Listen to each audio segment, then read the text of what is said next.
O poema da Travessia, na verdade, foi a única empreitada que eu quis muito publicar. Assim, eu sempre escrevi poemas, às vezes escritos em pé, né? Aquela coisa de botar o texto em pé, ficar com uma forma de poema. Sempre cometi esses poemas.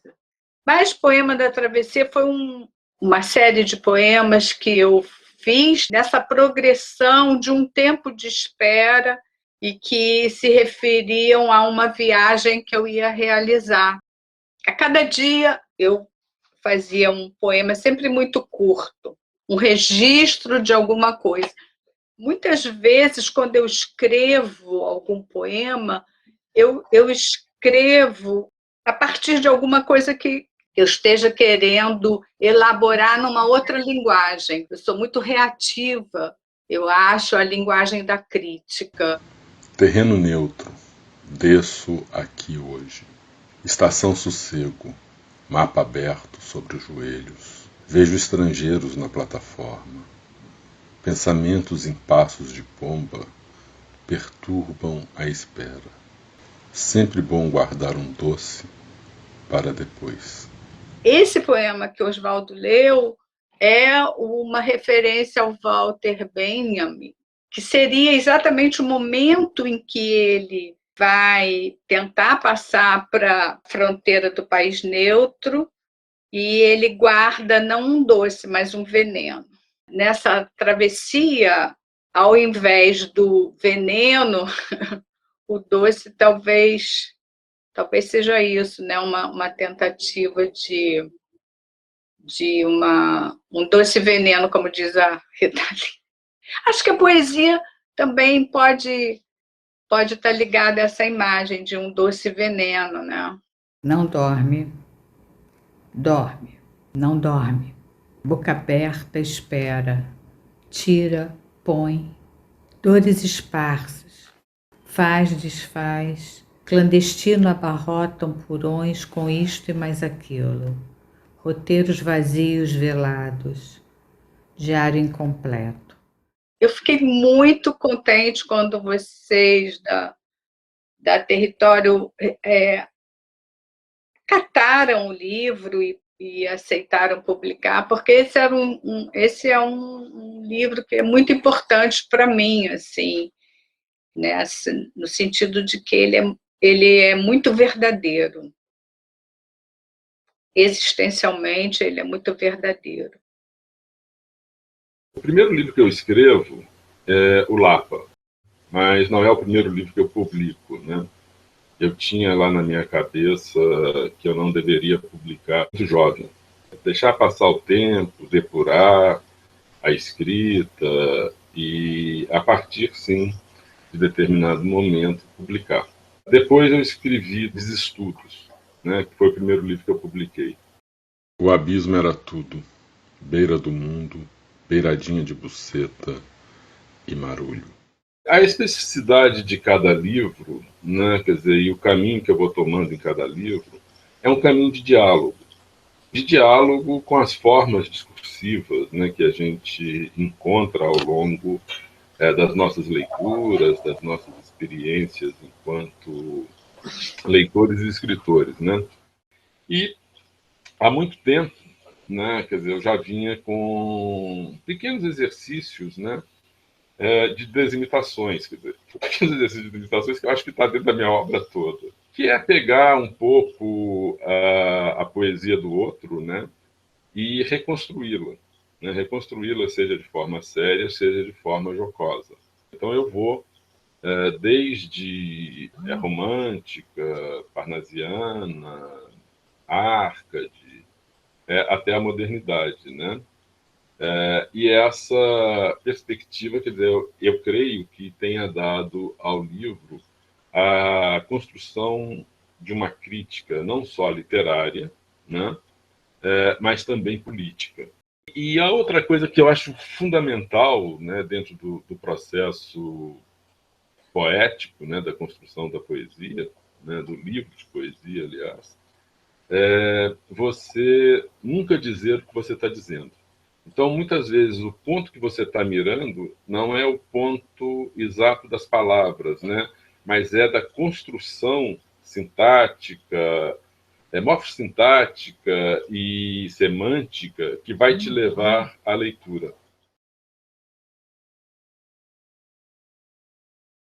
Primeira observação que eu faria é a seguinte: eu acho que a poesia, eu entendo como poesia uma linguagem crítica. A poesia que me interessa, pelo menos, é uma linguagem crítica. Mas a poesia que me interessa também, ela não deve ser uma imitação da crítica. Mas eu entendo que a crítica, que a poesia é uma linguagem crítica nesse sentido, em que ela tenta descobrir um modo de dizer questões que são as questões que nos afetam, né? Que afetam a nossa vida íntima e a nossa vida social também, esse trânsito entre o ser individual e o ser social, né? Eu acho que a gente vive um momento tão crucial, sob tanta pressão, né? E tanta vigilância sobre a linguagem da poesia ou a linguagem crítica, a linguagem da prosa, que você pode correr o risco de perder a liberdade que a gente conquista quando a gente conquista a linguagem da poesia ou a linguagem da arte. Tem um verso que eu adoro, que é o fulgor do artifício. Ele vai falar do fulgor do artifício, que eu acho que é uma boa definição para a linguagem da poesia. Ela tem que ter esse fulgor do artifício, né? Porque ela é arte, mas não tem que ser artificial. E o que eu estava dizendo sobre ser obrigada a dizer é essa poesia do testemunho, né? Essa poesia proselitista que tem agora, que eu acho que acaba se tornando ela é necessária como uma manifestação de vozes que até então não estavam sendo ouvidas, mas ela se torna quase que um jargão, né? Ela vai acabar repetindo a linguagem, que é uma linguagem que já está cansada, que é a linguagem que nos cerca. O escrever sobre o escrever, né, é também, no meu ponto de vista, um escrever sobre o escreviver, né?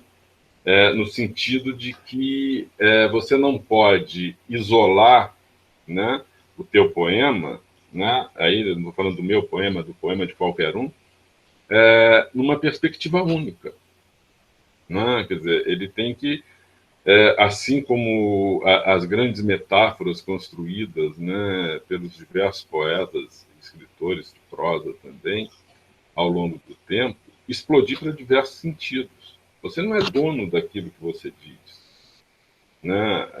O que você diz, ele vai estar disperso, né, na medida da leitura. Então, por exemplo, quando a gente usa um processo metalinguístico, quer dizer, não é o processo metalinguístico que importa, quer dizer, importa o que está por trás do processo metalinguístico. A poesia metalinguística vira apenas uma metalinguística, um falar para dentro. Você não pode nunca falar para dentro porque você recai, né, numa coisa da bolha, numa coisa do autoelogio dos pares, Eu abro o Desimitações com uma provocação, né? Que é: o Kaften cataverso vasculha no desaverá o eu do outro. O eu não é uma construção pessoal, né? O eu é sempre uma construção do outro. A leitura de poesia, ela se dá em diversos níveis, né? Em diversos planos, né? Diversas planificações, né? E não necessariamente poetas leem poetas, né? Há pessoas que leem poesia sem uma amarra, né? Da posse do livro, uma amarra da, do pertencimento, né? A esse grupo de poetas e tal, né? E o que acontece, aí eu acho que é grave, aí eu acho que é uma outra questão que volta a funcionar, é que a poesia que aparece midiaticamente é uma poesia que não circula. E você tem no país, quer dizer, uma série de construções poéticas, né, que fogem a esse laureado, né? Estão buscando um pouco o laureado, mas fogem a esse laureado. A gente pode, por exemplo, pensar na recitação de poemas da oralidade dos slams, né? Dos slams, ok? Essa poesia não é lida? Ela é lida. Se ela não é lida, ela é escutada, né? Quer dizer, essa poesia, ela está fora, né, de alguma forma, do circuito da poesia universitária. Do meu ponto de vista como professor, eu acho que ser professor é exercer uma certa violência sobre a linguagem, né? Mas não a crueldade. Me lembro da época da obra aberta, né? Mas a obra é aberta, toda interpretação é válida, e eles criam aquelas viagens fora do texto. Sempre exerci um pouco o que se chamava de leitura de texto francesa, né? Estar próximo do texto, ler o texto com o aluno e deixar que o texto me colocasse questões ou nos colocassem questões e tentar refletir a partir daquilo. Eu reajo um pouco com o uso excessivo que se faz da teoria, que eu acho que afastam o leitor do texto literário, né? Eu não acredito nessa praxis, nesse pragmatismo de que a palavra poética vai transformar, vai vencer a noite escura, faz escuro, mas eu canto e chegaremos lá. Não é isso, mas é no desenvolvimento milimétrico da sensibilidade. Acho que quem falava isso era o Ismael Neri. A gente tem que desenvolver milimetricamente a sensibilidade. Eu acho que é a linguagem artística que pode, da cultura, que pode levar isso. E não é à toa que o ataque maior foi a cultura e a arte. E nisso, essa direita ela é muito estratégica, né? Porque ela conseguiu desmontar a cultura de uma forma muito eficiente, muito mais eficiente do que os canhões da ditadura, os cavalões que iam, né? As porradas da ditadura de 64. A construção, né, literária, artística, num sentido mais amplo, né, ela só pode se dar como uma literatura de choque, né, okay? De choque para buscar tentar, né, tirar as pessoas desse conforto de classe que elas têm. Então, toda essa perspectiva, né, eu vejo, né, como uma possibilidade de construção, né, de cidadania. Né? Quer dizer, a arte tem a ver com a cidadania, né? Tem a ver com o processo de republicanismo. E, óbvio, dentro da questão republicana entra uma melhor divisão de renda, uma reforma agrária pesada, forte, que nós nunca fizemos, entra a defesa dos povos indígenas, entra a defesa das questões étnicas, né, das questões de gênero, toda essa questão que vem sendo trazida, né, muitas vezes pelas vozes da sociedade, que são muitas vezes assassinadas. Quando a gente pensa em termos da construção poética, né, isso está por trás da gente, né? Toda essa busca, né, de luta. Vai dar em algum lugar? Não vai dar? Né? Não sei, quer dizer, a gente não tem como responder, né? Mas a gente tem como pensar. Né? Okay? Quer dizer, pensar para poder não projetar isso ou aquilo, quer dizer, mas para poder sobreviver, né? E sobreviver fora da atonia, né? E sobreviver com alguma cultura. Há um poema do Delimitações que eu faço uma analogia, né, com aquele poeta que não quer enfrentar a turba, Bilac, também aquela justiça que não quer criar, né, uma justiça pública, mas uma justiça particular. Levantada a batina, beneditino sua, com esforço esforça a testa imunda, o comprimido verso toma pela tunda ou pelo medo de enfrentar a turba.